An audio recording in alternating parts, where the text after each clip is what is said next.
Quiero darle gracias a Dios porque me permite hoy compartir con ustedes esta palabra. Es una palabra que Dios me estuvo dando en las últimas 2 semanas. He estado escuchando los mensajes de la serie que han venido compartiéndose en este tipo de reuniones. ¿Quién ha estado viniendo a toda la serie? Sí, ha estado.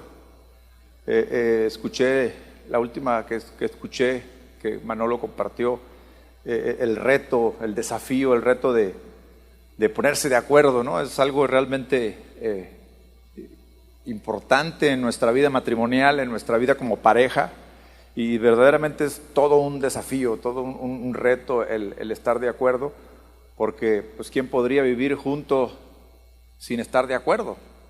El tema que hoy traigo está muy relacionado con esto, y es el reto de permanecer unidos, porque justamente esta parte de ponernos de acuerdo, lo que fortalece es la unidad como pareja, la unidad que hay, porque eso es lo que es el matrimonio, unidad. Y entonces es importante fortalecer estos lazos de unidad. Así que antes de entrar en materia, yo lo invito a que ore conmigo, a que oremos y pidamos al Señor su guianza, y en esta oración también pidámosle que nuestro corazón se abra, estemos dispuestos a abrir no solamente nuestros oídos, sino también nuestro corazón, porque es ahí donde necesita esta semilla caer,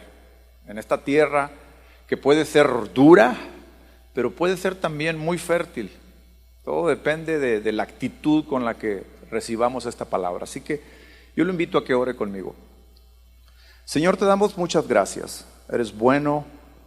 Cada día, Señor, he podido ver tu misericordia, tu gracia, tu perdón. Cada día, Señor, tú no mides para nada, Señor, el extendernos tu mano y tenernos, Señor mi Dios, como tus hijos. Eso es realmente bueno para nosotros. Esta noche, Señor, hemos decidido venir aquí, y podríamos estar en cualquier otro lugar celebrando la libertad que en el mundo hay, pero hoy hemos decidido estar aquí, Señor, dispuestos a adorarte, a alabarte, a gozarnos en tu presencia y a escuchar tu palabra. Ayúdanos, Señor. Ayúdame, Padre, a transmitir este mensaje de una manera eficaz, de una manera clara, y que cada palabra que salga de mi boca, Señor, sea una semilla, Señor, que siembre en estos corazones. Bendice a mis hermanos, Dios, y permite, Señor, que ellos puedan identificarse con tu palabra, Señor. Gracias en el nombre de Jesucristo. Amén y amén. El reto de permanecer unidos. Este es el tema que vamos a compartir hoy, que voy a poner sobre este mensaje del reto de permanecer unidos. Eso es el matrimonio, unidad. El matrimonio fracasa, muchas veces fracasa porque no permanece la unidad. Desde el primer día en que nosotros nos decidimos estar juntos, que decidimos casarnos, eso fue lo que hicimos, decidir unirnos y ya no ser dos, sino ser uno. Ese día que el pastor nos dio la bendición, escuchamos que su palabra nos decía que ya no seríamos dos, sino seríamos uno solo. Pero eso no pasa por arte así como que de magia, como de manera automática, de manera que ahora ya no somos dos, somos uno. No pasa así. Lo que ahora tenemos que hacer a partir de ese día es empezar a construir y a fortalecer esa unidad. Y ahí es donde empieza el desafío, ahí es donde empieza el reto de cómo nosotros fortalecemos esa unidad. Hay que poner atención en ella, hay que trabajar en ella. Es tan fácil, hermanos, es tan fácil descuidar esta unidad. Es tan fácil descuidarla que lo primero, cualquier separación y cualquier fracaso, fíjense, cualquier fracaso matrimonial empieza con un distanciamiento. Todos los divorcios que hay, que vamos que en la actualidad hay muchísimos, empiezan con un distanciamiento, empiezan con una división. Entonces esto nos debe de servir como especial atención para que todo lo que pasa en nuestro matrimonio lo estemos observando y decir, ¿qué estoy viviendo hoy? ¿En unidad o en división? Porque si se fija, puede uno todavía estar viviendo bajo el mismo techo, podemos estar inclusive durmiendo en la misma cama y estar divididos y no estar abonando a la unidad. El divorcio es separación y el inicio del divorcio es división. El estudio que vamos a hoy profundizar está basado en la epístola de Pablo a los Efesios. Esta epístola, su tema principal es la unidad de la iglesia entre sí, la unidad de la iglesia con Cristo, la unidad de cada uno de nosotros como individuos con Dios.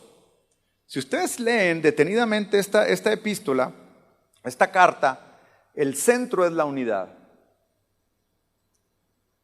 Vamos a dividir en dos partes lo que vamos a estar compartiendo. La primera parte, vamos a estar estudiando el tema desde el punto de vista bíblico, con todo su sustento, con todo lo que soporta este tema de la unidad en todos los aspectos de nuestra vida con nuestra pareja. Y después, en la última parte de la conferencia, vamos a estar abordando temas prácticos del matrimonio, es decir, esto que se sustenta bíblicamente con respecto al matrimonio, a la unidad, con todo el soporte, bíblico. Ahora, ¿y qué pasa con mi vida de matrimonio? ¿Cómo llevo yo eso a mi vida práctica? Vamos a poder identificar qué hago, qué estoy haciendo para abonar a la unidad. Y nos vamos a dar cuenta también que hay cosas que hacemos que dividen, que nos dividen, y es algo que ni siquiera lo planeamos. Porque ¿sabe una cosa? Somos individuos, es decir, somos diferentes.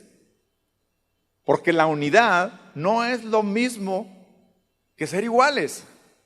Y ahí es donde consiste el reto principal, el que dos personas que venimos de trasfondos familiares diferentes, que venimos de culturas algunas veces diferentes, que venimos de situaciones de familiares muy diferentes, a la hora que hacemos una familia,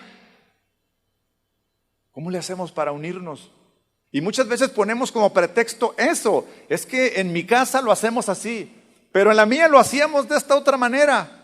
Y ahí empieza la primera división. El primer día, la noche de bodas, o a lo mejor la noche de bodas, como todo es miel, ya cuando nos fuimos a la luna de miel, todo muy padre, pero cuando regresamos de la luna de miel, entramos a nuestro nuevo hogar, a nuestra nueva casa, ahí empiezan todas y cada una de las cosas que vivimos en la realidad, en la vida práctica, y que nos damos cuenta que somos tan diferentes, pero tan diferentes en todo, y empieza a nuestra mente a venir tantas cosas e inclusive tantas dudas. ¿Sí o no? Porque ya se acabó el tiempo de noviazgo, se acabó el tiempo de emoción cuando nos veíamos, se acabó el tiempo de que salíamos sin responsabilidad. Íbamos al cine, a cenar, a pasear, a donde fuera, y no teníamos ninguna responsabilidad como parejas, sino por el contrario, todo era disfrutar su compañía. ¿Y a poco no era padrísimo? Sí, no había responsabilidad. Daban las 10 de la noche, en mi tiempo, hoy ya no, a las 10 salen hoy, pero en mi tiempo daban las 10 de la noche y había que llevarla. Y la dejabas y nos íbamos y apenas llegábamos y hablábamos por teléfono. En mi tiempo teníamos disco en el teléfono. ¿Ya llegaste? Sí, ya llegué. Te extraño, yo también. Pero no había ninguna responsabilidad. Pero una vez que dimos el primer paso y que llegamos al matrimonio y que se acabó la luna de miel, empieza la realidad. Somos tan diferentes, pero tan diferentes que lo que hay que hacer es empezar a trabajar en construir la unidad. Sí, hay que construirla, no se da. En mis tiempos, otra vez digo, el promedio de que si pasabas los 5 o los 7 años de matrimonio decían que ya la habías hecho. Hoy no, son los 7 meses. 7 meses y ¿sabes qué? Creo que no la estamos haciendo. Hoy no, es más, hoy entran, dicen, ¿para qué entramos al matrimonio? Entremos mejor a la relación para ver, pues si nos vamos a llevar bien, si vamos a poder, y si no, pues eso no es responsable. No hay ninguna responsabilidad en eso. Porque sabes una cosa, de lo que te vas a dar cuenta, de lo que se dan cuenta ellos es que son diferentes, que somos diferentes y que la unidad se tiene que construir. En la unidad hay que trabajar en ella. Y en lo que se trabaja en ella, parte en la enseñanza que por ejemplo nos daba Manolo acerca de ponernos de acuerdo. Tantas cosas que hay que ponernos de acuerdo. Y bien abordaba este tema, él también acerca de que unidad no es igualdad. Es más, Dios nos conoce también, que sabe que no somos iguales. El mundo pretende meternos en la cabeza que somos iguales, pero Dios sabe que no lo somos. Somos iguales para Él en valor. Somos iguales para Él en cuanto a creación. Nos creó a su imagen y semejanza. Somos iguales para eso. Él sabe que somos iguales en cuanto a que necesitamos la salvación, en que somos pecadores. En eso somos iguales. Pero a cada uno de nosotros nos trata de manera individual, porque somos individuos. Y ahí es donde empieza ese reto. Vamos a ver en qué consiste construir la unidad. Les voy a dar unos datos de la carta de Pablo a los Efesios para que empiecen a tomar. Yo sé que algunos toman nota y lo recomendable de esto es que una vez que usted salga de acá, vaya y lea detenidamente lo que Pablo le escribió a los Efesios y se va a dar cuenta de la gran bendición que hay. El contexto es Éfeso, ciudad de Asia Menor, hoy Turquía. Es importante saber esto, saber por qué Pablo escribió de esta manera a ellos. En Éfeso vivían algunos judíos que tenían la ciudadanía romana. Es decir, en Éfeso vivían gente pagana o gente gentiles, y también vivían judíos. Y es más, la iglesia de Éfeso estaba formada de gentiles y estaba formada de judíos también. Entonces ahí vemos que ya había diferencias en cuanto a la cultura de las personas, en cuanto a la forma de pensar de ellos. Éfeso era la tercera ciudad del Imperio Romano, era una ciudad muy importante, era un centro cultural, religioso y además, muy importante, era un centro comercial. ¿Por qué es importante esto? Porque el hecho de que sea una ciudad muy comercial implicaba que venían personas de muchas ciudades, es más, para ir a Roma o para ir a Grecia había que pasar por Éfeso, y esa era una forma de cómo el evangelio iba a extenderse, iba a llegar a otros lugares. ¿Por qué? Porque la gente pasaba por ahí y escuchaba la palabra. Por eso Pablo era importante, les enseñaba de una manera cómo ellos fueran edificados como iglesia en Éfeso. Era una ruta de comercio de Roma hacia Grecia. Este libro ha sido llamado, fíjese, la joya de la corona, en referencia a las cartas de Pablo, o el broche de oro de la teología de Pablo. Porque todos los grandes temas de Pablo que inició en Gálatas y desarrolló en Romanos son expresados en un resumen, aquí en la epístola. Efesios reúne a la cristiandad separada. Está pensada en aquellos cristianos que son gentiles y en aquellos cristianos que son judíos. El tema del libro es la unidad de todas las cosas en Cristo. El libro se divide, o la carta se divide naturalmente en dos partes. La unidad en Cristo, en el capítulo 1 y 3, y la unidad en la iglesia, el capítulo 4 y 6. Si ustedes solamente son 6 capítulos, es muy fácil de leer toda y es muy fácil de detenernos a ver a profundidad. Entonces, Les decía que Efesios está dirigida a todos los cristianos que forman la iglesia. Y por supuesto, la iglesia, fíjense algo que decía Julio hace un momento. La iglesia está formado por individuos, ¿sí? Y las familias están formadas por individuos. Y además, la iglesia esa de Éfeso en particular estaba formado por culturas diferentes. ¿Tú se imagina todas las diferencias que había en esta iglesia? De ahí la importancia de Pablo escribirles acerca de la unidad.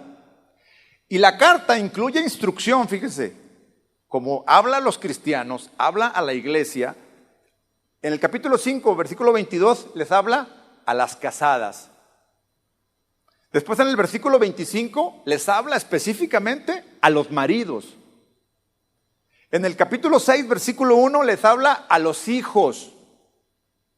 Después, más adelante, en el versículo 4, le habla a los padres. En el 6, versículo 5, se dirige a los siervos, o sea, a los trabajadores, a los empleados. Y en el versículo 9, a los amos, es decir, a los patrones. Si usted se fija, esta carta, esta epístola es muy completa dirigiéndose a cada uno de los miembros de la iglesia. Todos diferentes como personas, y ahí le va otra, todos diferentes en sus roles que vive cada quien. Yo hoy me está tocando vivir un rol de padre. ¿Cuántos padres hay aquí? Tiene un rol especial de padre. Me está tocando vivir un rol de esposo. Esposos, pues todos. Me tocó vivir un rol como hijo. También como siervo y también como amo. ¿Se fija? Es muy completa la carta y la carta da instrucciones precisas de qué hacer y qué no hacer. Todo dirigido a la unidad. Así que no tenemos pretexto. Ahorita que entremos a esta carta, aún como maridos, ni siquiera hay que hacer la interpretación de teología hacia la practicidad, es decir, hacia qué debo hacer. Mire, los mismos versículos que yo leí dicen qué hacer en cada uno de estos roles. Por ejemplo, primero en el capítulo 5, versículo 15 dice: mirad pues con diligencia cómo andéis. Es decir, pon atención. Fíjate lo que tienes que hacer en el rol que tú vives como esposo, como esposa. Tenemos que estudiar qué es lo que tenemos que hacer. ¿Qué es lo que tengo que hacer? Ser diligente, es decir, dedicarle tiempo. Ser diligente significa prepararme. No es cuando nos metemos al matrimonio, nadie sabe, ¿verdad?, cómo ser esposo. Tuvimos hijos y nadie sabe cómo ser padre. Entonces, ¿qué hacemos? Los vamos creando como sea.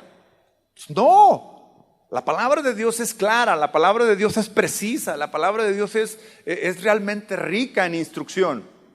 En el capítulo 5, versículo 21 dice: someteos unos a otros. ¿Sí o no? ¿Dice? El que tenga Biblia ahí, léelo. No nos vamos a salir de esta carta. 5:21 dice: someteos unos a otros. ¿Cuánto estamos dispuestos realmente a estar sometidos unos a otros? Nos gusta mucho más cuando dice que la esposa esté sometida al esposo. ¿Sí o no? Aquí le habla a la iglesia, a las mujeres, a los hombres, a los hijos, a los padres, a todos, y les dice: someteos unos a otros. ¿Por qué tenemos que estar sometidos unos a otros? Porque es la forma de cuidarnos.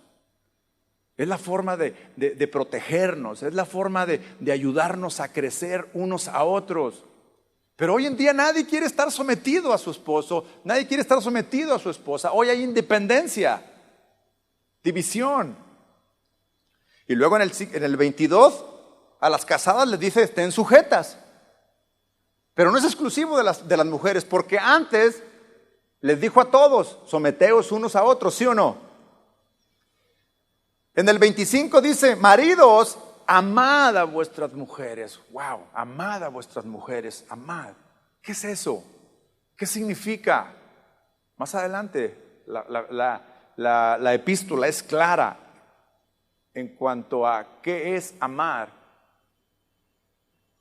6:1, hijos, obedeced en el Señor. Y en el 4 dice, y vosotros padres no provoquéis a ira a vuestros hijos. Siervos, obedeced a vuestros amos. Y vosotros amos, haced con ellos lo mismo en cuanto a someterse, en cuanto a obedecer, en cuanto a apoyar, Entonces, es clarísima la Biblia en cuanto a instrucciones.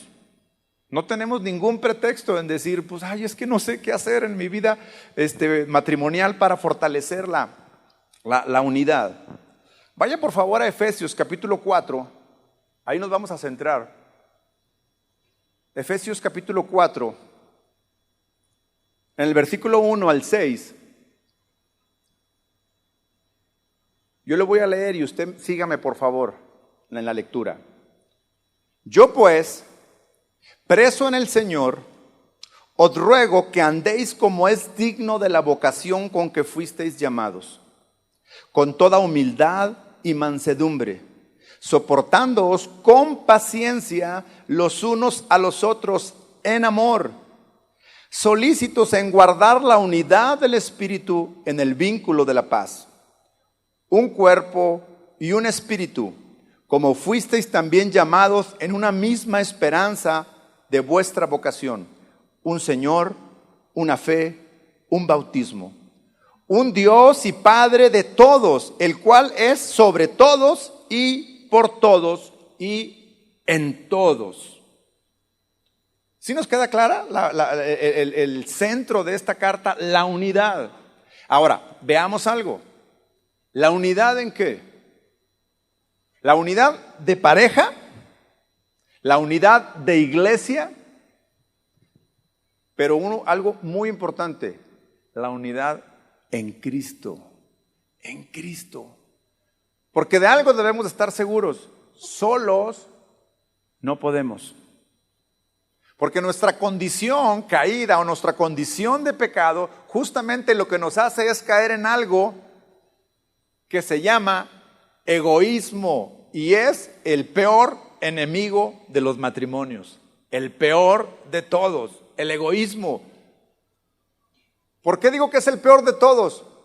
Porque empieza en la casa dividiendo, pensando en lo que yo quiero. Dígame una cosa, ¿alguna vez usted ha pensado que le gustaría que su esposa cambiara algo? Levante la mano, el que alguna vez ha pensado eso. Yo también. Señoras, ustedes, levante la mano. ¿Quién ha pensado? ¿Por qué viene ese pensamiento? Porque hay algo que a mí no me gusta, hay algo que no me gusta de ella y que yo quisiera que fuera como yo soy o como yo quiero. No somos iguales, yo le decía hace un momento. Pero eso nos viene a la mente a todos. Y es más, muchos cuando se casan, que saben que hay algo que no les gusta, porque algunos se dan cuenta desde antes, error, va a cambiar, no va a cambiar. Les digo a los chiquillos que vienen conmigo a que dicen, es que pues ya tengo novio, o ya tengo novia. Ya tiene novio, mire que esos son los más chiquitos. Pero los que son más grandes, que ya pueden estar tomando esto en serio, esto del noviazgo, así como para llegar a casarse, le digo, fíjate muy bien, porque todo así como es él ahorita, a la N potencia cuando se casen, a la N potencia, muchísimo más va a ser. ¿Es regañón? ¿Es gruñón? ¿Cuántos saben que con los años eso se nos pone así? Alguien se acordó de algo por acá porque soltó una risa. Claro, o sea, en nuestra propia carne, en nuestra propia fuerza, habrá muchísimos cursos de autocontrol, de autocapacitación y todo este rollo, pero la verdad es que en nuestra propia fuerza no es posible superar estos temas. Realmente es cuando Cristo viene a nuestra vida que cambia nuestro corazón. Y lo primero, fíjense muy bien, lo primero que cambia en nuestro corazón es darnos cuenta de la situación en la que estamos. Cuando Cristo vino a mi vida, lo primero que yo me di cuenta, lo primero que vi, lo que se me abrió los ojos era la condición fatal en la que yo estaba. Yo pensaba que en mis pecados no era capaz que Dios los perdonara porque eran tantos y tan feos. Y dice, no puede ser, se me abrieron los ojos. Eso es lo que hace el Espíritu Santo en las personas. Nos abre los ojos, nos muestra la condición en la que estamos. Y es entonces cuando digo, tengo que cambiar, no para ella, tengo que cambiar para Dios. Y ahí entra el primer tema importante para nosotros. Yo no necesito pedirle a Dios que cambie a mi esposa. Yo necesito pedirle a Dios que se me revele a mí quién soy, cómo soy para yo y cuáles son sus necesidades para yo atender sus necesidades. Y entonces Dios, fíjense, entonces Dios trabajando en mi esposa, Él cambiará lo que Dios quiera que cambie, no lo que yo quiera que cambie. Porque tenemos tantos defectos todos. Levante la mano, ¿quién no tiene defectos? Ya, hermano, acá. Déjeme que acabe la oración. ¿Quién no tiene defectos? No hay. Todos tenemos defectos. ¿Y qué cree? Nuestra esposa los conoce, los sabe. La unidad del Espíritu. Efesios está presentado como la unidad de todos los creyentes. Todos los creyentes somos la iglesia. ¿Sí? Todos los creyentes somos la iglesia. El concepto de la iglesia recibe en esta epístola tal énfasis que todo su contenido puede ser agrupado alrededor de ella, es decir, alrededor de la iglesia, alrededor de la unidad. Y como la iglesia está formada por individuos y por familias, es por eso que la epístola se dirige a esposos, a esposas, a hijos, a padres, a amos, a siervos. Y es clarísima esta. El término iglesia, según su uso aquí, podemos ver en el Efesios 2:13, que se refiere a la totalidad de todas las personas que son salvas o que somos salvas. Pero también se refiere como iglesia, fíjense muy bien, porque esto cae perfectamente en nuestro tema de matrimonios, a un cuerpo. Se refiere a la iglesia como un cuerpo.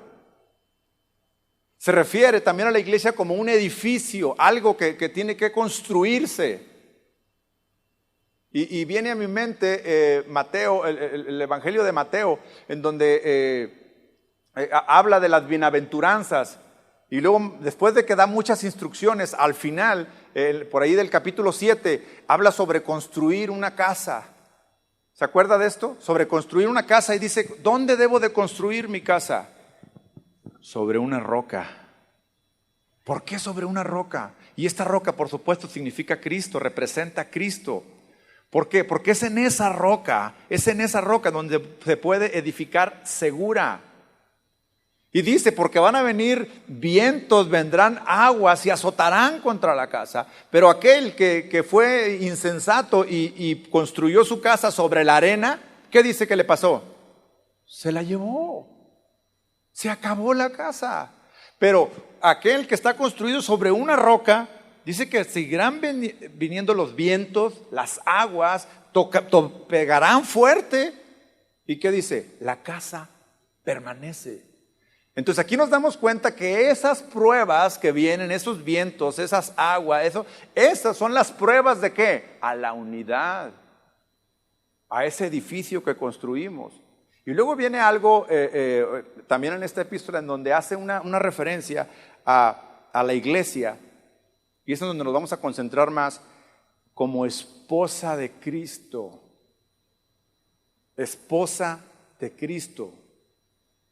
Digo, viene perfecto a nosotros como iglesia, como esposa de Cristo. Si va por favor a Efesios en el 1:22, dice que sometió todas las cosas bajo sus pies, o sea, bajo los pies de Cristo, y lo dio por cabeza sobre todas las cosas a la iglesia, la cual es su cuerpo, la plenitud de aquel que todo lo llena en todo. Entonces, tenemos aquí que para la iglesia, que la plenitud se encuentra, para la iglesia la plenitud se encuentra ¿en qué? en Cristo. Es ahí donde está la plenitud. Matrimonios. A lo mejor aquí hay alguien que tiene mucho tiempo que viene ya a la iglesia, o a lo mejor hay alguien que viene por primera vez, pero finalmente todos en nuestra vida matrimonial tenemos situaciones difíciles, situaciones complicadas. ¿Qué sientes que tu casa se está derribando o que está firme ante esas situaciones? Pensemos en cómo está la unidad, pensemos en cómo está edificada la casa, en cómo está este edificio. El término iglesia indica la unidad de Cristo con su esposa. Pablo hace una comparación. Cristo, la unidad de Cristo con la iglesia, la unidad del esposo con la esposa. En Efesios 5:25, fíjese lo que dice. Maridos, levanten su mano todos los maridos, por favor. Maridos, ninguno se quede abajo, es para nosotros esto. Maridos, amad a vuestras mujeres, así como Cristo amó a la iglesia. Y aquí viene lo bueno. ¿Cómo? Se entregó a sí mismo por ella. No hay mayor prueba de amor. No hay mayor prueba de unión, de unidad, que el que alguien se entregue por el otro. Y cuando alguien se entrega, fíjate, cuando alguien se entrega por el otro, lo hace sabiendo perfectamente quién es la otra persona, cuáles son sus características, cuáles son sus debilidades. Yo creo que nadie se casó aquí ignorando con quién se iba a casar. Y fuimos al altar dispuestos a entregarnos. Pero, ¿qué significa entregarnos? ¿Qué significa? Efesios 5:26, en el que sigue. Para santificarla, habiéndola purificado en el lavamiento del agua por la palabra, a fin de presentársela a sí mismo una iglesia gloriosa, que no tuviese mancha, ni arruga, ni cosa semejante, sino que fuese santa y sin mancha. Lo que está hablando aquí es lo que hizo Cristo por la iglesia, ¿sí? Pero yo lo que quiero es que estemos ubicados en esa comparación que hizo Pablo de lo que es la relación Cristo-iglesia y lo que es la relación esposo-esposa.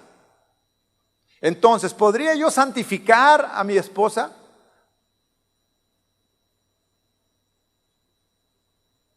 Para presentármela a mí mismo como una esposa gloriosa, que no tuviese mancha ni arruga, ni cosa semejante, sino que fuese santa.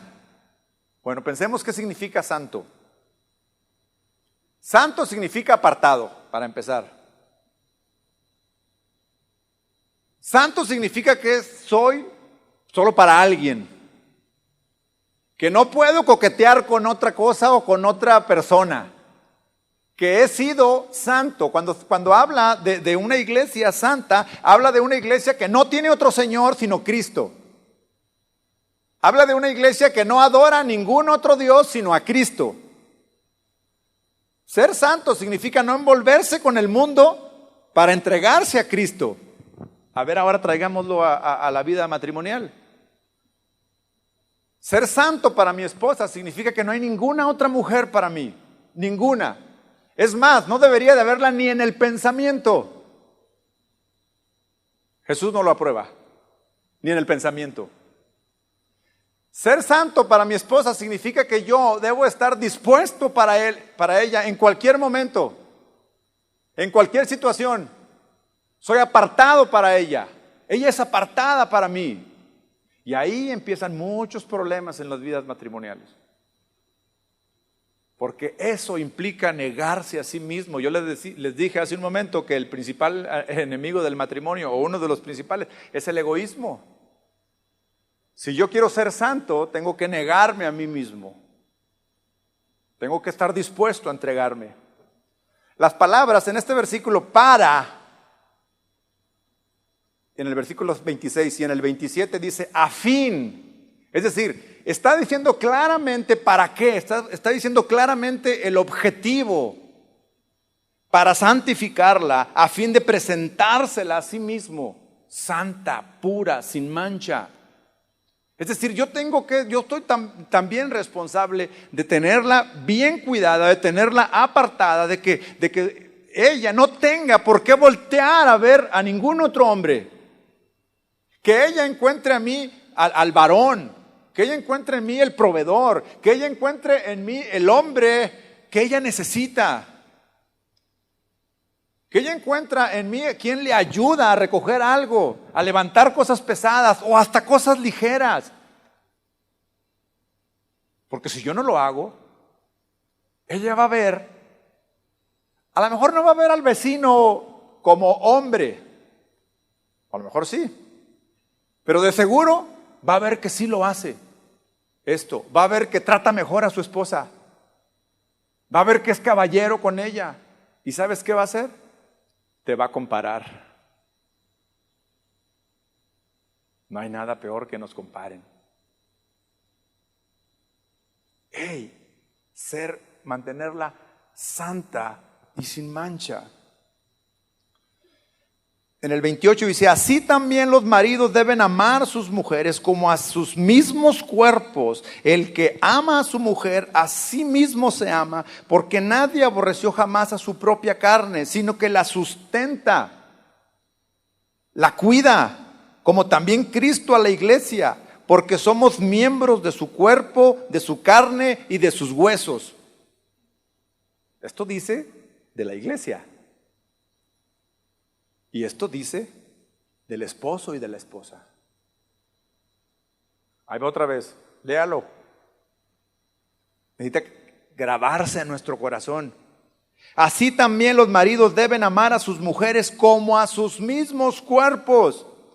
Porque el que ama a su mujer, a sí mismo se ama, porque nadie aborreció jamás a su propia carne, sino que la sustenta. La sustenta. La cuida, como también Cristo a la iglesia, porque somos miembros de su cuerpo, de su carne y de sus huesos. Es decir, somos uno. ¿Se acuerda de lo que le decía de la unidad? En el 29, porque nadie aborreció jamás a su propia carne, sino que la sustenta y la cuida. 31, fíjese el versículo 31. Por esto dejará el hombre a su madre, a su padre y a su madre, y se unirá a su mujer, y los dos serán una sola carne. Grande es este misterio, mas yo digo esto respecto de Cristo y de la iglesia. Por lo demás, cada uno de vosotros ame también a su mujer como a sí mismo, y la mujer respete a su marido. Mire, el versículo 31, el que dice que dejará el hombre a su padre y a su madre, está referenciado en la Biblia por lo menos 5 veces. 5 veces. La primera, en boca de Dios. En el principio. 3 veces, en 3 de los 4 evangelios, en boca de Cristo. En boca de Cristo, lo repitió nuevamente. Y después, Pablo en esta epístola lo vuelve a mencionar. Por esto dejará el hombre a su padre y a su madre y se unirá a su mujer y los dos serán una sola carne. Pregunta. ¿Será esto importante entonces? Lo dijo el Padre en el principio. Lo dijo Cristo en la redención, cuando vino a salvarnos. Y ahora Pablo lo está dejando a la iglesia y a todos los matrimonios para instruirnos en que tenemos que ser uno. Nuevamente le pregunto, ¿será esto importante? Claro que es importante. Lo primero que pasa en los divorcios es la división, es la separación, es la individualidad. Mire, le voy a dar una definición de la Real Academia Española de lo que significa unidad. Y quiero que piense en su matrimonio. La unidad es la propiedad de todo ser, en virtud de lo cual no puede dividirse sin que su esencia se destruya o se altere. O sea que algo que es unido, lo dividimos, su esencia se destruye, su esencia se altera. Entonces, si el matrimonio, fíjense, si nuestro matrimonio lo dividimos, su esencia se destruye. La relación se altera, ya no puede ser más. El diccionario hispanoamericano dice, es la cualidad o estado de no ser múltiple, sino ser uno de común acuerdo. Es la condición esencial para la armonía y el entendimiento de un grupo, en este caso un grupo de dos. No anula la singularidad de los individuos, pero los reúne en torno a objetivos y en creencias. Esa es la unidad. Cuando nosotros decidimos casarnos, cuando decidimos estar juntos, le pregunto esto, ¿tenía objetivos en común? ¿O simplemente quiero estar contigo? ¿Planeó algo? ¿Se puso de acuerdo en algo? ¿O simplemente solo se puso de acuerdo para la fiesta y los invitados? Que ahí era la primera división en las bodas. Y vamos a invitar, no sé, nosotros no invitamos a tantos, pero creo que eran como 40 o 50. 20 tú y 20 yo. No, pero la tía Chonita, el tío Juanito, que hace como 20 años que no lo vemos, pero y empieza ahí las primeras discusiones. ¿Y qué hacemos de cenar? ¿Hacemos pastel o no hacemos pastel? ¿Damos postre o no damos postre? Y ahí está, hay que ponerse de acuerdo. Si no, desde ahí empieza la división.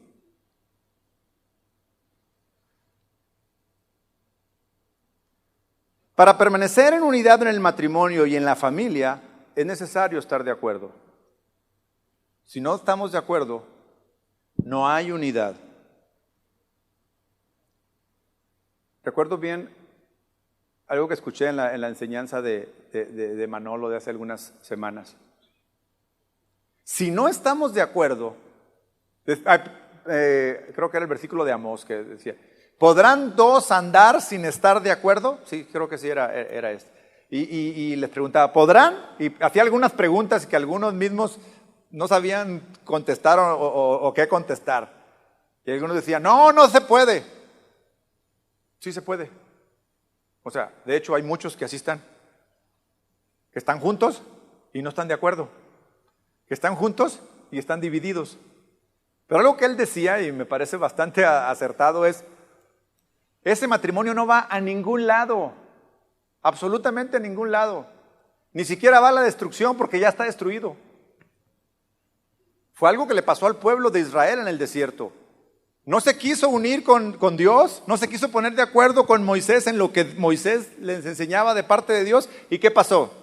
Llegaron a donde iban a ir, vuelta y no salían del mismo terreno donde estaban caminando por 40 años. Sí, hay matrimonios que no llegan al divorcio ni a la separación, pero viven 40 años de infierno. 40 años en el desierto, vuelta y vuelta, resignados, aceptando la situación. Ahí está. Por no ponerse de acuerdo con Moisés, por no ponerse de acuerdo con la enseñanza de Dios, por no estar unidos. Ellos querían regresar a Egipto y Dios quería llevarlos a una tierra que fluye leche y miel. Y no lograban ponerse de acuerdo. Pero permanecieron juntos, 40 años, vuelta y vuelta. Hoy en día ya no pasa tanto que aguanten, se separan. Pero las historias de las madres nuestras o de las abuelas, que el abuelo o el padre era un golpeador, era un mujeriego, y ella decía, esta es la cruz que me tocó llevar. Y permanecían. Hoy ya no. O no, vámonos, se van. Y a lo mejor hoy alguno que es cristiano y que teme a Dios, pero que está viviendo en esa situación, pero que sabe que Dios no aprueba el divorcio, ahí está, aguantando 40 años en el desierto.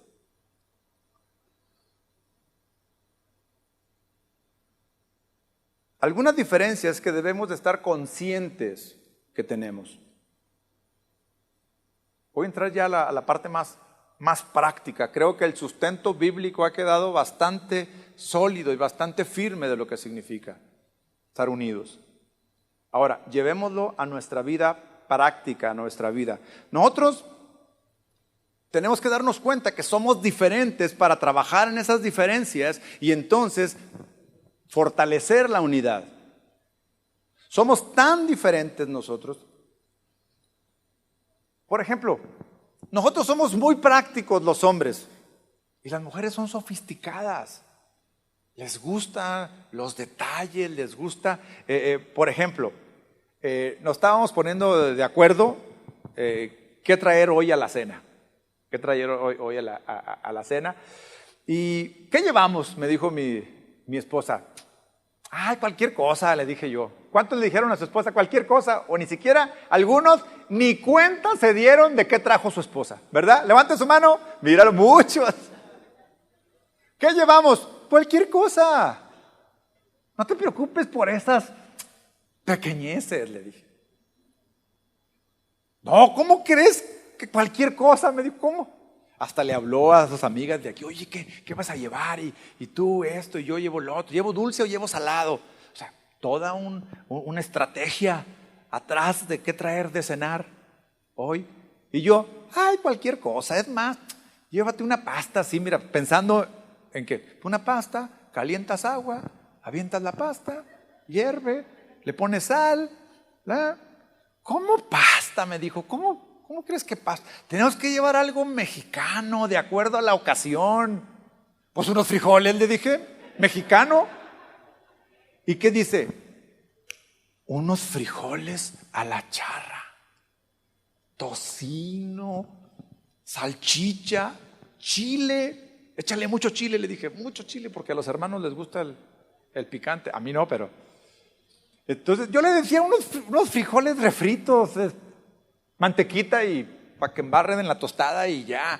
No, bueno. Y entonces empieza el arte de hacer los frijoles. Como 2 horas en la cocina, haciendo los frijoles. Yo nomás me paraba a ver si, oye, ¿a qué hora? Pues ya no, que el tocino, y le pondré salchicha también. Y le pondré, ya con eso es mucho. Le digo, ¿para qué le pones tantas cosas? Son sofisticadas, tenemos que entender esa parte y no tenemos por qué quitarle eso. ¿Sabe qué hice? Ya tenía hambre, ya era hora de comer y estaba haciendo los frijoles de la cena. ¿Qué vamos a comer? Pues aquí hice también una carnita, pues ahora me puse a ayudarle en lo otro. Pues dije, pues de perdido, si yo tengo mi oficina ahí en la casa de ustedes, se abre la puerta, se ve la cocina. Ya salgo, dejé lo que estaba haciendo, me fui, le ayudé, pero esa es una buena forma de fomentar la unidad, es compartir cosas. Y no solamente compartir cosas, compartir tareas. Hoy un problema de las parejas modernas, fíjate lo que es que no comparten tareas, dividen tareas. Tenemos unos amigos que queremos muchísimo. De verdad, ellos no son cristianos, pero de verdad los amamos mucho porque son amigos de hace mucho tiempo. Y tenemos hijos más o menos de la misma edad. Y frecuentemente nos reunimos y nos estaban platicando la vez pasada. ¿Qué crees? Pues fui a la escuela de mis hijos, a una reunión, y fuimos los dos. Y se quedaron sorprendidos porque ellos por toda la vida, todo el tiempo habían pensado que estaban divorciados. Siempre habían pensado eso, los padres de familia de la escuela. ¿Por qué? Porque uno, una semana los llevaba y luego la otra semana los llevaba. Y así, es decir, tenían dividido la tarea, lo cual en una tarea práctica como esa, pues es bastante aceptable, ¿no? Oye, pues cuando yo no estoy me voy a trabajar. Pero, ¿cómo aquí el hecho de estar divididos, cómo... ¿Alguna vez no fueron juntos a una junta? No, nunca hemos ido a una junta reunidos. Y esta vez que fuimos, hasta unas personas me dijeron, oye, pensábamos que estaban divorciados. No, hombre, tenemos 20 y tantos años de casados. Pero pues nos dividimos las tareas. Dividirse los gastos. Muchos se dividen los gastos. Porque hoy es necesario trabajar los dos, ¿sí o no? ¿Cuántos trabajan los dos? O sea, que salen a trabajar. Yo sé que todos trabajan. La señora que se queda en la casa trabaja más también. Pero salimos y tenemos nuestro sueldo ambos, ¿sí o no? ¿Qué hacemos con él? ¿Lo dividimos o lo compartimos? No, mira, a ti te toca, esta es la práctica, porque es como lo más práctico, es como lo más fácil. Mira, tú pagas el recibo de la luz, yo el de la renta, yo esto. O sea, ahora, estas cosas, fíjense muy bien, divide. En un principio, pues está muy bien coordinadito. Tú pagas esto, tú pagas lo otro. Pero en algún momento llega una situación y le oye, ¿ya te acabaste tu dinero? ¿En qué te lo acabaste? Y empiezan a cuestionar. Pero ¿cómo? Hoy es 15, hoy pagaron y ya no traes nada. ¿Por qué? Porque acuérdense que lo que leíamos, someteos unos a otros. Someteos unos a otros. Cuando nosotros compartimos eso, porque eso es de nuestra empresa, eso es de nuestra compañía. Cuando nos casamos, lo que hicimos fue construir una empresa en donde somos socios, en donde somos responsables los dos, en donde tenemos roles diferentes. Pero somos uno, dice la Biblia. Y la Biblia claramente nos muestra el rol de cada quien. Pero dividimos las tareas, dividimos las cosas. Obviamente, no se malinterprete, hay cosas en donde, pues sí, por ser práctico, pero lo que yo le quiero dejar claro es que dividir cosas,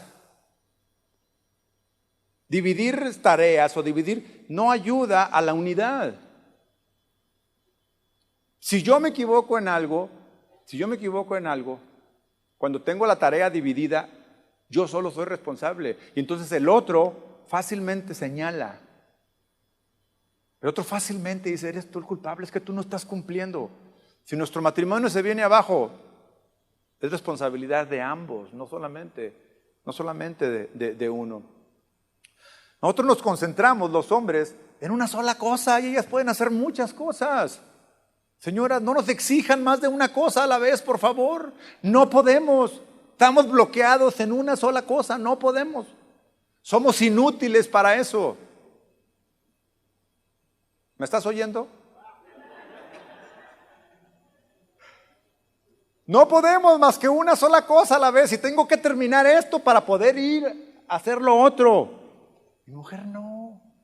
Puede tener el teléfono hablando con su mamá, tener la estufa prendida, dándole de comer al perro al mismo tiempo, puede contestar un WhatsApp ahí, en todo momento. Yo no puedo hacer eso. Voy en la camioneta y me pierdo, se me pierde la ruta. ¿Qué es lo primero que hacemos los hombres? Cuando me pierdo en la ruta, apago el radio o la música. ¿Qué tiene que ver que apagar el radio ya me perdí? Necesito concentrarme en salir de aquí. Y si oigo música, no puedo. Si no, fíjese muy bien en esto. Apenas empieza una confusión en el coche y lo primero que hacemos los varones, apagamos el estéreo. ¿Para qué? Para concentrarnos en lo que tenemos que hacer. Así somos. Entiéndanos, por favor.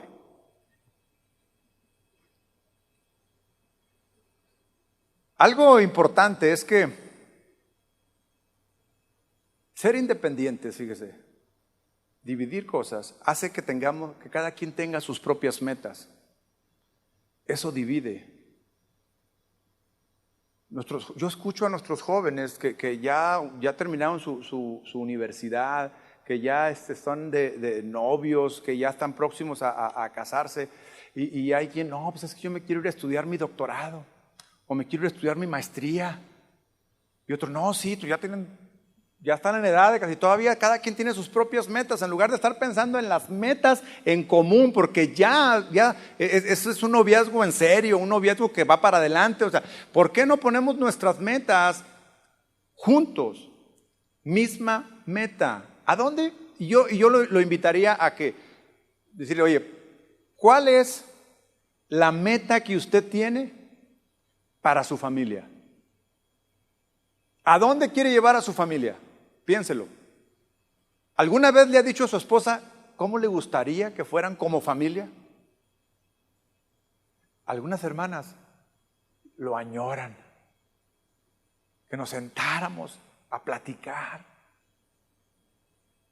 Y los hombres estamos esperando que venga el domingo para ver el fútbol. O sea, los hombres somos bien inmaduros en esa situación. Y yo veo a los jóvenes de 25 años en el Xbox. Le hablan a su mamá, ahorita mami.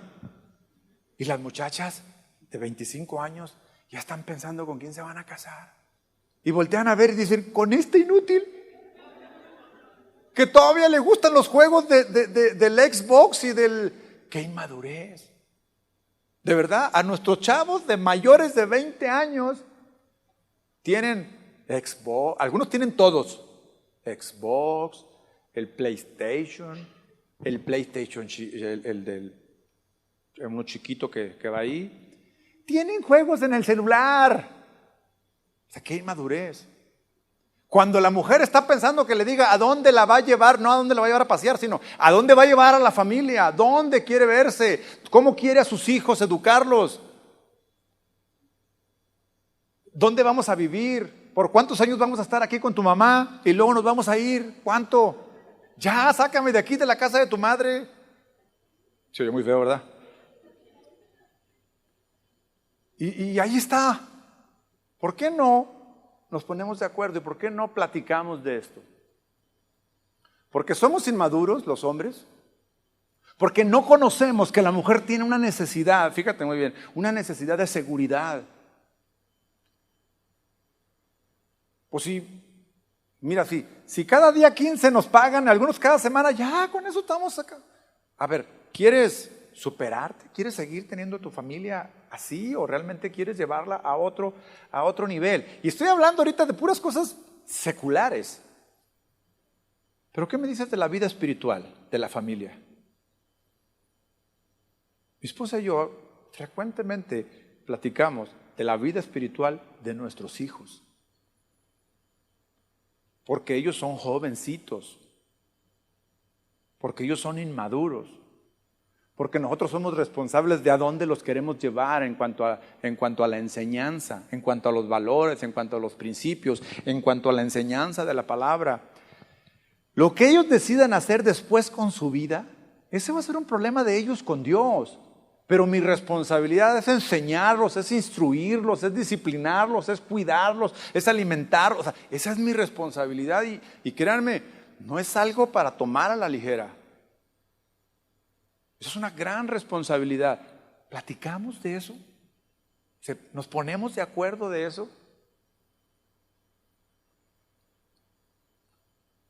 Las familias modernas no tienen roles definidos. Tienen trabajos distintos. Pero aunque tengamos trabajos distintos, porque estoy seguro que aquí hay muchas personas que tienen un trabajo, cada uno por separado, eso no estoy condenando eso, no. Hay un trabajo que sí tenemos en común, nuestra empresa, nuestro matrimonio. Y ahí es donde tenemos que estar unidos. Entonces, doble reto tenemos si ambos salimos a trabajar por necesidad. El otro reto es permanecer unidos en la empresa que tenemos. Nuestra empresa es nuestro matrimonio. Y cómo nuestra familia permanece fuerte, permanece unido. Las parejas de hoy evitan la responsabilidad compartida. Algunos están pensando, muchos jóvenes de hoy, pero muchos están pensando en no tener hijos. Algunos argumentan, no estoy preparado. Pues ¿quién estaba preparado para tener hijos? Nadie. Algunos argumentan, no, es que queremos disfrutarnos. Está bien. ¿Acaso con hijos no te disfrutas? No, es que es mucha responsabilidad. Pues claro, es una responsabilidad. Pero es una responsabilidad compartida. Tarde o temprano, estas características de los matrimonios modernos van a pasar la factura. Compartir promueve la unidad. ¿Qué compartimos? Primero, lo primero que debemos de compartir y que tenemos que estar conscientes y que todos debemos de tener en mente es que es responsabilidad de ambos hacer que esta empresa sea exitosa, que esta empresa sea grande, que esta empresa dé frutos. No es responsabilidad solo de uno. Dios nos dio a cada uno de nosotros roles diferentes, es decir, cosas diferentes que hacer en esta relación, pero la responsabilidad es de ambos. No podemos desechar esa responsabilidad. Entonces, empecemos con esto. Si nos va bien o nos va mal, es responsabilidad de ambos. Compartamos tareas. Busque compartir ciertas tareas porque esto fortalece la unidad. Yo tengo una imagen en mi mente de algo que disfruto. Y este ejemplo que les voy a poner es un ejemplo que no siempre lo logro, pero cuando lo logro, me gozo. Estar los cuatro, yo tengo 2 hijos, estar los 4 en la cocina preparando la comida. Esa imagen la tengo en mi mente. Lo disfruto, me gusta. Mi mujer en la estufa, yo picando algo, Samuel poniendo la mesa, Sara preparando el agua. ¿Y sabe qué? No siempre sucede, se les soy honesto, no es que le estoy diciendo, es el ejemplo que nosotros tenemos. No, o sea, pero cuando lo logro hacer, por lo regular estamos mi esposa y yo compartiendo la cocina, haciendo algo ahí en la cocina. ¿Y saben dónde están los muchachos? En la sala con el celular. ¿Sí o no? Hey muchachos, dejen eso, vengan, ayúdenme. Ahí voy. O sea, nunca están, ¿en qué te ayudo, papá? ¿O sí? ¿Los hijos así son? ¿Verdad que no? Pero si usted no va y le dice, hey, ven, quiero que vengas y que me ayudes, pon la mesa, por favor. Hey, prepara el agua, por favor. Hey, miren esto, tenemos que compartirlo. Se trabaja. ¿Puede uno hacer eso? ¿O puede uno, son unos inútiles, nunca ayudan en nada, mira nada más, ya deja ese celular? ¿Le parece conocida esta escena? ¿Qué actitud tenemos ante eso? Oír, hey, chavos, ¿por qué no vienen y me ayudan? Al principio ahí viene, está bueno, ahí va, arrastra los pies, todos los adolescentes. Sí, mira esto, haz aquello, pero para eso se trabaja. Entonces cambiemos la actitud de estar ahí nada más regañando, porque eso no une, eso divide. Claro, habrá ocasiones en donde hay que disciplinar, pero no estoy hablando de eso. Lo que estoy hablando es de construir, hacer algo, compartir una tarea todos juntos. Ya después nos sentamos a la mesa y todo padre cristiano que ama la palabra de Dios quisiera dar un sermón en la comida. Error. Ahí están. Tiene uno que ser sabio para decir cómo abordar ciertos temas de los cuales queremos platicar en la mesa. Algo que se enganchen, algo que ellos quieran participar. O llevan el celular a la mesa. Todos lo hacemos. 4 celulares en la mesa, 4 platos, 4 tenedores y 4 celulares. ¿O no?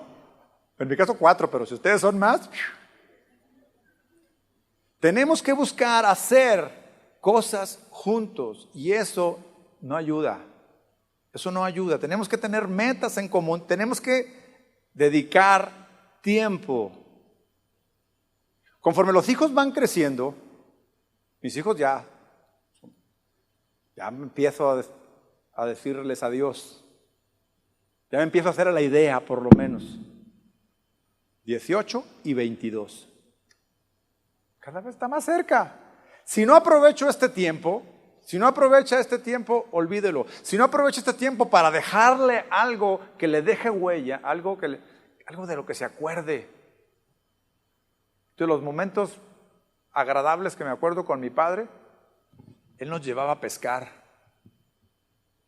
Horas. Cada que mi papá decía, vamos a ir a pescar, vamos, nos gustaba, íbamos. Nunca se me olvida eso, esa escena, ahí con él. Compartir tiempo, compartir. Pero si tenemos tantas responsabilidades, tantas cosas que hacemos, que el tiempo que me quede libre, se lo dedico a ellos. ¿Cuánto tiempo queda libre? Nada. Nada, no hay. ¿Cuánto tiempo hizo para llegar aquí? Algunos hicieron 1 hora. ¿Alguien hizo más de 1 hora? Apartó un tiempo para esto. Se preparó. Es exactamente igual para nuestros hijos. Si no apartamos ese tiempo, se nos va a ir y adiós, se acabó. Las tareas hay que compartirlas. El tiempo hay que compartir. Para cerrar, 3 cosas que tenemos que aprender para promover la unidad entre nosotros como matrimonios. 1, saber observar. 2, saber escuchar. Y 3, saber comunicar perfectamente. No es lo mismo observar que ver, no es lo mismo escuchar que oír, y no es lo mismo comunicar que hablar. No es lo mismo. Y necesitamos ser expertos en esto en nuestro matrimonio. Necesitamos aprender a hacer esto. ¿Observar qué? Por ejemplo, caballeros o señoras también. Si usted ve que su esposa se agarra la espalda, no dice nada, pero se agarra la espalda así, ¿cuál sería un buen gesto o una buena prueba de que fui un buen observador? Déjame te doy un masajito. Observador, observé, le duele la espalda, siéntate. Si estás viendo que está cargando el garrafón de agua, 20 litros, 20 litros, ya algunos no la pueden cargar y lo van empujando. Y ahí está el baquetón viendo el fútbol. Pero es que no podemos hacer 2 cosas al mismo tiempo. Pues veo. ¿Sí o no? Observar, caballeros, señoras, observar lo que le gusta, lo que quiere, lo que desea, lo que le duele. Debo de confesar que soy malo para esto. Debo de confesar que al estar preparando esto y al estar estudiando esto, pues fue algo que recientemente cumplí años. ¿Qué problema en los cumpleaños? ¿Qué le regalo? ¿Qué? A lo mejor a algunos ni les importa, cualquier cosa. Pero es un verdadero martirio saber qué. Pues sí, claro, como no observé a lo largo de los últimos meses algo que quiera, algo que desee, algo, pues ni cuenta me di. Yo recientemente cumplí años y me llega con mi regalo. Es un temor que me llegue con el regalo porque siempre me llega con algo que necesito. Ella sabe que me encanta el café. Y me regaló una cafetera, pero no cualquier cafetera. Una prensa francesa. ¿Sabe? Que es un momento que yo disfruto, sentarme a leer con mi café. Pero ahí le va, no fue solamente eso. 2 cafeteras, una para tu oficina y una para tu casa. ¡Wow! No, qué bárbara. Y yo, ¿cómo te caería un cheque de 5,000 pesos para que compres lo que tú quieras? Digo así, apantallando, ¿no? Con mucho dinero para que... No es eso lo que quiere. No quiere un cheque con 5,000 pesos para comprarse lo que quiere. Quiere el detalle de que me haya dado cuenta exactamente qué necesita, exactamente qué le gusta. ¿Sí o no, señoras? Me dirán, hombre, pues tuve porra ahora. Observar, y ahí nosotros somos muy malos, somos pésimos. Escuchar no es lo mismo que oír. Además, ahí tienen un problema las señoras. Acuérdense que nosotros necesitamos que nos digan específicamente una instrucción clara, porque si no, ellas no como va muy ligado con la otra de comunicar. Cuando diga tengo hambre, no siempre significa tengo hambre. Significa llévame a algún lugar, muchas veces. No siempre significa que realmente tiene hambre. Lo que ella quiere es que la saques a cenar. Porque si ella tiene hambre y está en la casa, ¿qué hace? Va a la cocina. Pero si te está diciendo en la casa que tiene hambre, pues ella fácilmente podría haber ido al refrigerador y hacerse un sándwich y comer. O sea, no es el hecho de que tenga hambre, es el hecho de que quiere que la atiendas. Pero, señora, ¿por qué mejor no me dices, ¿por qué no me llevas a pasear? Sería fabuloso, y así como nosotros que nomás podemos hacer una cosa, nos facilitan la vida. Comunicar no es lo mismo que hablar. Y aquí viene algo en donde los dos tenemos que estar perfectamente de acuerdo, porque esta comunicación genera unidad. Es muy importante que podamos nosotros expresar lo que nos gusta, lo que no nos gusta, lo que nos desagrada, lo que me hace feliz, lo que me hace sentir bien. Porque eso es una ayuda mutua, es decir, es una ayuda en donde yo que no sé, tú me enseñas. Porque si ya sabes que soy un inútil para eso, enséñame, ayúdame. Y eso, pero no, nosotros también tenemos que hacer esto, saber comunicar, saber decir. Pero la comunicación tiene algo, es un tema muy, muy extenso que tendría que ser una conferencia exclusivamente de esto, pero es un arte de decir, saber decir en el momento indicado y de la forma correcta. Y no sabemos hacer eso. Nos comunicamos y herimos. Cuando nos atrevemos a decir algo, lastimamos. Y cuando evitamos decirlo, también lastimamos. La forma más frecuente de un pleito o de manifestar un desacuerdo, ¿sabe cuál es? El silencio, el no hablarnos. Te estoy mostrando con mi silencio que me molestaste, que no me gustó, que no estoy de acuerdo. Eso absolutamente no arregla nada. Pero muchas veces algunos también evitan poder decirlo porque no saben cómo decirlo. Y eso necesita la guianza de la palabra de Dios. Vamos a hacer algo, ya para concluir. Todos nosotros, fíjese, todos nosotros en nuestra vida matrimonial pasamos pruebas de la unidad. Cada uno de los problemas, cada una de las dificultades a las que el matrimonio se enfrenta es la prueba a la unidad. ¿Qué tan unidos estamos? Y mire, en las pruebas es donde se da cuenta uno qué tan unidos somos. En las situaciones difíciles es donde se da cuenta la fuerza de la unidad. Hace poco mi esposa tuvo que someterse a una cirugía. ¿Qué hacemos cuando está enferma? ¿Qué hacemos los varones? Pues tenemos que ir a trabajar, en nuestro pretexto, ¿no? Hay que ir a trabajar para traer el sustento. Yo le pedí a Dios, le decía, Dios, ¿cómo puedo unirme a ella en esta situación difícil física? Me dijo, está ahí a su lado.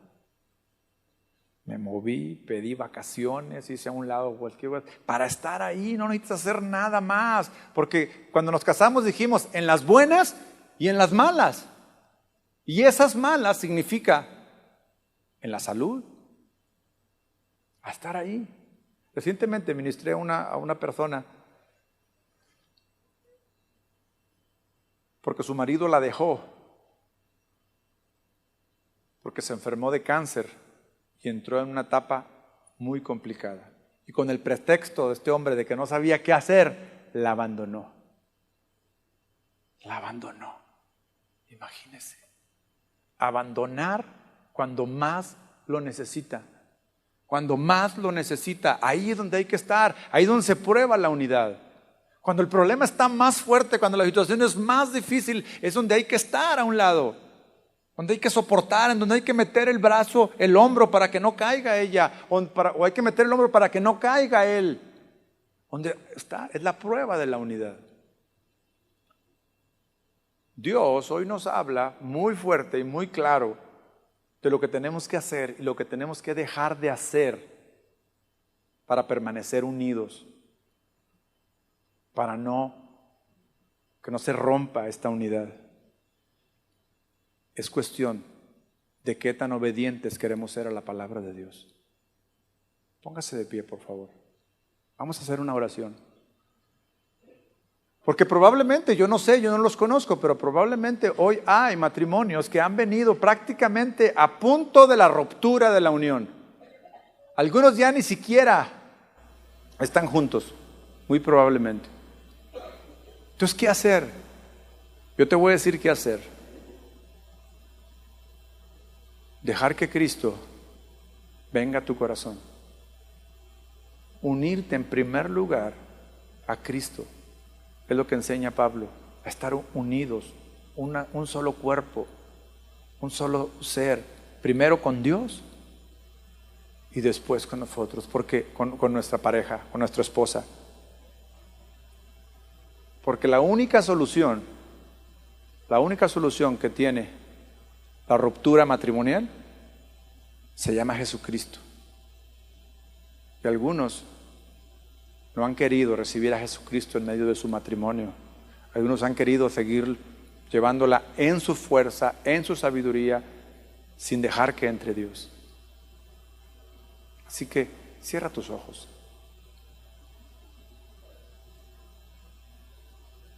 Y vamos a darle gracias a Dios.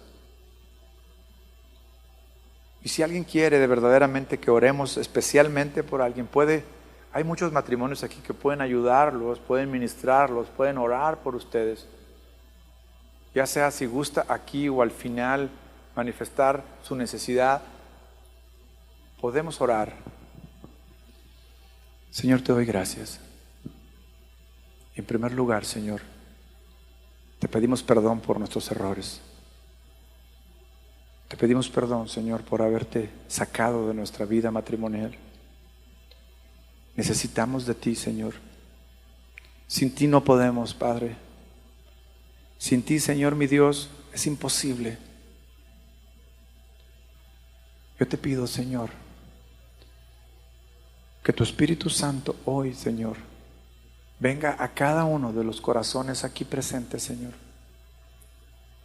y nos dé libertad, nos dé redención, nos ayude, Señor, a seguir adelante unidos como matrimonio, unidos como iglesia, unidos a ti, Señor. Ayúdanos, Padre. Ayuda a cada pareja, ayuda a cada matrimonio, Señor. Y permite, Dios, que cada uno de estos corazones, Señor, puedan recibir tu palabra, recibir tu Espíritu Santo y puedan ser sanados, puedan ser restaurados, Señor, puedan ser levantados, Señor, y que la unidad en ti permanezca por siempre. Pero te necesitamos, Señor, porque no somos capaces, Señor, de nuestras propias fuerzas.